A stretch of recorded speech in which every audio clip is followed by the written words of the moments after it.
रिया भक्ति पवित्र कहानियां।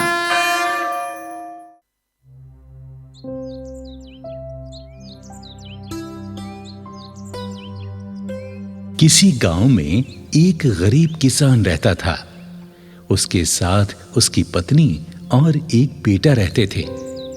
किसान का नाम था दयाराम और पत्नी का नाम था शांति और उनके बेटे का नाम था केशव।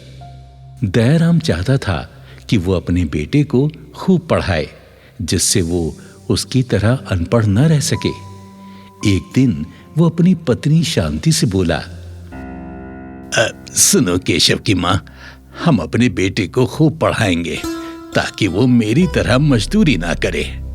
पर हम तो गरीब हैं, पढ़ाई में तो बहुत पैसा लगेगा, हम कहाँ से इतना पैसा लगाएंगे?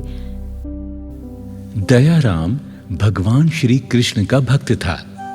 उसे अपने कन्हैया पर पूरा भरोसा था कि प्रभु उसकी सहायता अवश्य करेंगे।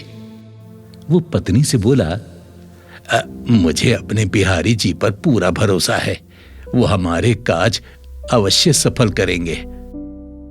दयाराम ने रात दिन खूब मेहनत की और अपने बेटे केशव को खूब पढ़ाया लिखाया। जब वो अपनी पढ़ाई पूरी कर चुका तो दयाराम खुशी के मारे फूला ना समाया और अपनी पत्नी से कहने लगा, शांति, हमारा बेटा अब जवान हो गया है और उसकी सरकारी नौकरी भी तो लग गई है। अब हमारे सुख के दिन आने वाले हैं। सुनो, मैंने ना पड़ोस के गांव में जो भोलाराम रहते हैं ना, उनसे बात कर ली है। उनकी बेटी से हम अपने केशव की शादी कर देते हैं। बताओ कैसा रहेगा? अजी, तुमने तो मेरे मुंह की बात छीन ली। मैं भी यही चाहती थी कि बहू घर में आ जाएगी तो मुझे भी थोड़ा आराम मिल जाएगा। पति पत्नी की सहमति से बेटे की शादी एक पढ़ी लिखी लड़की से कर दी गई। कुछ दिनों के बाद बहू अपने सास ससुर से ईर्ष्या करने लगी। वो अपनी सास और ससुर से नौकरों जैसा व्यवहार करने लगी। न टाइम से खाना देती थी, न पानी देती थी। पति पत्नी ने कई बार बेटे से अपनी बहू की शिकायत की। बेटा केशव, तेरी बहू ना कुछ दिनों से हमारे साथ ठीक बर्ताव नहीं कर रही है। तुम उसे समझाते क्यों नहीं हो? ना समय पर खाना देती है, न हमारा ध्यान रखती है। कुछ कहो तो चिड़चिड़ाती है। ओहो पिताजी, इस तरह की बातें करके ना आप लोग मेरा मूड मत खराब किया कीजिए। एक तो ऑफिस का सारा काम देखना पड़ता है और इधर आप लोगों की झिकझिक सुनो। कहीं चैन नहीं है। बेटे की बातें सुनकर माँ बाप को भारी दुख हुआ। इधर बहू उन्हें और ज्यादा तंग करने लगी। एक दिन घर पर बेटे के कुछ दोस्त पधारे। सभी दोस्त कमरे में बैठे हुए थे। तभी केशव अपनी पत्नी से बोला, अरे सुनो, जरा कमरे में चाय नाश्ता भिजवा दो, मेरे दोस्त आए हुए हैं। ठीक है, अभी भिजवाती हूँ। बहू कड़क आवाज में ससुर से बोली, ए सुनो, ये पानी बाहर बैठे लोगों को देकर आओ और जल्दी आना, चाय नाश्ता भी लेकर जाना है। ठीक है बहू, अभी लेके जाता हूं पानी। दयाराम पानी लेकर बाहर गया और अपने बेटे के दोस्तों को बारी बारी देने लगा। एक तरफ बाप बेटे के दोस्तों को पानी पिला रहा था और बेटा अपने दोस्तों के साथ जोर जोर से ठहाके लगा रहा था। सुनो, जाओ जरा अंदर जाओ और चाय नाश्ता लेकर आओ। बाप बेचारा अंदर चला गया और चाय नाश्ता लेकर बेटे के सामने रख दिया। और जब चलने लगा तो दोस्तों ने कहा, यार केशव, नौकर थोड़ा ठीक ठाक सा जवान रखना चाहिए। अरे ऐसे बूढ़े नौकर को क्यों रखा है तुमने, है जो ठीक से काम भी नहीं कर पा रहा है। हाँ हाँ, तुम ठीक कहते हो, मैं इसको बदल दूंगा।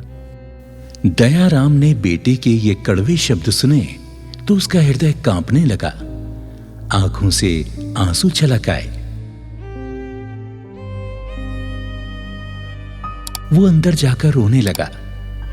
तभी उसकी पत्नी शांति ने उससे पूछा, क्यों जी, क्या हुआ? आप ऐसे रो क्यों रहे हो? क्या हुआ? कुछ बोलते क्यों नहीं हो? क्या बात हो गई?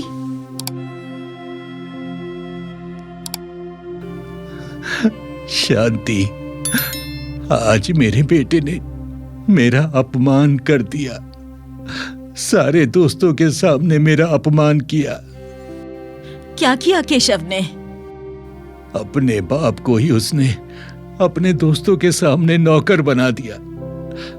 अरे मैंने तो इसे इसलिए पढ़ाया लिखाया कि इसमें अच्छे संस्कार आएंगे, हमारा नाम भी पूरे गांव में रोशन करेगा ये। मगर आज इसने हमारे सपनों को चकनाचूर कर दिया।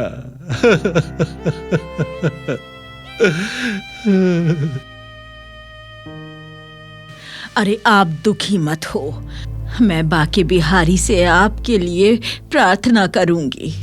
हमारा बाके बिहारी हमारे साथ है, वो हमारी जरूर सुनेंगे, आपके साथ इंसाफ करेंगे। तभी बेटा केशव झुंझलाता हुआ अंदर आया और अपने पिता से बोला, क्या पिताजी, तुम्हें मेरी इज्जत का जरा भी ख्याल नहीं आया? तुम इस गंदे देहाती लिबास में मेरे दोस्तों के सामने आ गए। अरे पता भी है तुम्हें, तुम्हारी वजह से मुझे आज कितना शर्मिंदा होना पड़ा दोस्तों के सामने। खबरदार केशव, जो तूने अपने पिता से फिर कभी ऐसे बोला तो, अरे शर्म तो तुझे आनी चाहिए।